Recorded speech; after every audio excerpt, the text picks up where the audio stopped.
Donut পছন্দ করো কে, কে? আজকের ভিডিওটা কিন্তু তোমাদের জন্যই। হাই এভরিওয়ান, আসসালামু আলাইকুম। কী অবস্থা সবার? সবাই কেমন আছো? আশা করি সবাই ভালো আছো। আলহামদুলিল্লাহ আমরাও ভালো আছি। ওয়েলকাম করছি আমার নতুন আরেকটি ব্লগ দেখার জন্য। আমার বাসায় আমার বাচ্চাদের জন্য যেভাবে ডোনাট বানিয়ে দিই তো সেটাই তোমাদের দেখাবো। তো প্রথমে কিন্তু আমি ময়দা নিয়ে নিয়েছি, পরিমাণ মতো লবণ, চিনি, গুঁড়ো দুধ আর কুসুম কুসুম গরম পানি দিয়ে কিন্তু আমি ময়দাটা ভালো করে মেখে দিয়েছি, একটু তেলও দিয়েছি। দেখো ডাবল হয়ে গিয়েছে 1 ঘন্টা পর। এই ময়দাটা যখন রেস্টে রেখে দিবে তখন কিন্তু এরকমই ডাবল হয়ে যাবে। আর এটা দিয়ে কিন্তু পিৎজা ডো, পাউরুটি, বনরুটি যে কোনো আইটেমই তোমরা বানাতে পারবে। আর এই ডোটা যতটা সুন্দর সফট হবে, হাত দিয়ে যত সুন্দর করে তুমি মাখাবে, তুমি যাই বানাবে না কেন সেটাই কিন্তু খুবই সুন্দর পারফেক্টলি হবে। তো আমি কিন্তু ট্রাই করি এই ডোটা একদম সফট করে বানাতে। তো দেখো ডোটা কিন্তু আমি একদম সুন্দর মতো মথে নিচ্ছিলাম, কারণ এই ডোটা যতটা সফট হবে আমার ডোনাটটা কিন্তু ততটাই সুন্দর হবে, ফ্লাফি হবে। তো আমি ভালো করে কিন্তু ডোটা বানিয়ে নিলাম। আর ডোটা যখন রেডি হয়ে গিয়েছে এখন গোল শেপ করে আমি বড় একটা রুটি বেলে নিব। আমি কিন্তু আজকে একদম সহজভাবে তোমাদের দেখাচ্ছি, আমি যেভাবে বানাই তো সেটাই তোমাদের সাথে শেয়ার করছি।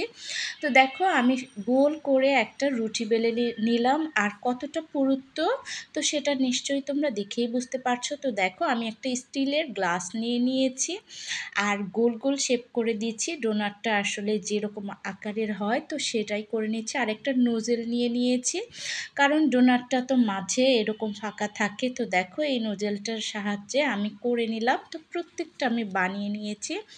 আর আমি টেবিলটার উপরে কিন্তু একটু ময়দাও ছিটিয়ে নিয়েছি, কারণ এই ডোনাটগুলো আমি 1 ঘন্টা রেস্টে রেখে দিব। তো একটু পরেই দেখো এই তো 1 ঘন্টা পর দেখতে পারবে যে আমার ডোনাটগুলো কিন্তু ফুলে ডাবল হয়ে গিয়েছে। এই তো সবগুলো ডোনাট কিন্তু একদম ফুলে টইটুম্বর ডাবল হয়ে গিয়েছে, আর ভাজতে গেলে কিন্তু আরও ডাবল হয়ে যাবে।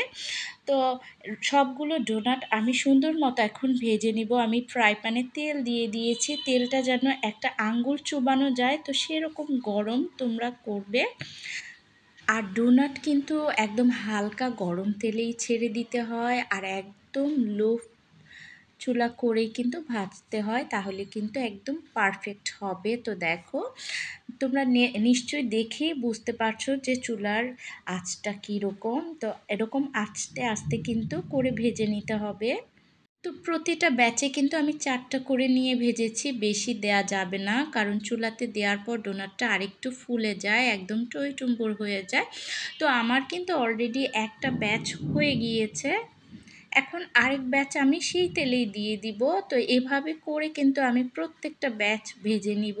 আর ভাজতে ভাজতে কিন্তু চুলার সামনেই খাওয়া শুরু করে দিয়েছি, কারণ আমার কিন্তু এরকম গরম অবস্থাতেই খেতে ভালো লাগে। আর ডোনাটটা যে কতটা পারফেক্টলি হয়েছে তোমাদের একটা ভেঙে দেখিয়ে দিচ্ছি, দেখো কতটা পারফেক্ট হয়েছে। তো প্রত্যেকটা ডোনাট কিন্তু আমি এখন ভেজে ফেলেছি। আর আলহামদুলিল্লাহ দেখো প্রত্যেকটা ডোনাটই কিন্তু একদম সুন্দর মতো হয়েছে।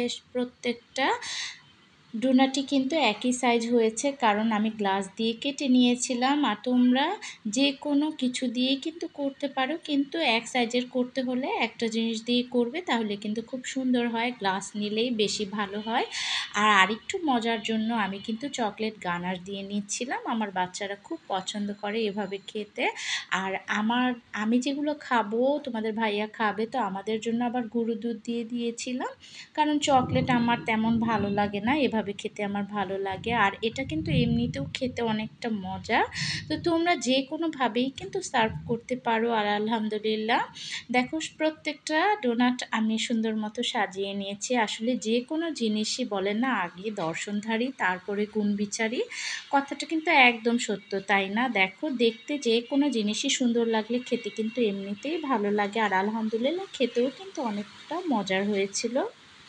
তো বাচ্চাদের টিফিনেও আমি দিয়ে দিচ্ছিলাম, আর আমার বাচ্চারা কিন্তু খুবই লাইক করে এই খাবারটা। আর এই চকলেটটা ফ্রিজে রাখলে কিন্তু আরও সেট হয়ে যাবে। তো আজকের ব্লগটা এ পর্যন্তই। আমার ব্লগটা কেমন লাগলো আর আজকের ডোনাটটা কেমন হয়েছে অবশ্যই কিন্তু কমেন্ট করে জানাবে। ভালো লাগলে প্লিজ লাইক, কমেন্ট, শেয়ার করে দিও। সবাই ভালো থাকবে, সুস্থ থাকবে, সাবধানে থাকবে। ফিরে আসবো অন্য ব্লগ নিয়ে। আল্লাহ হাফেজ।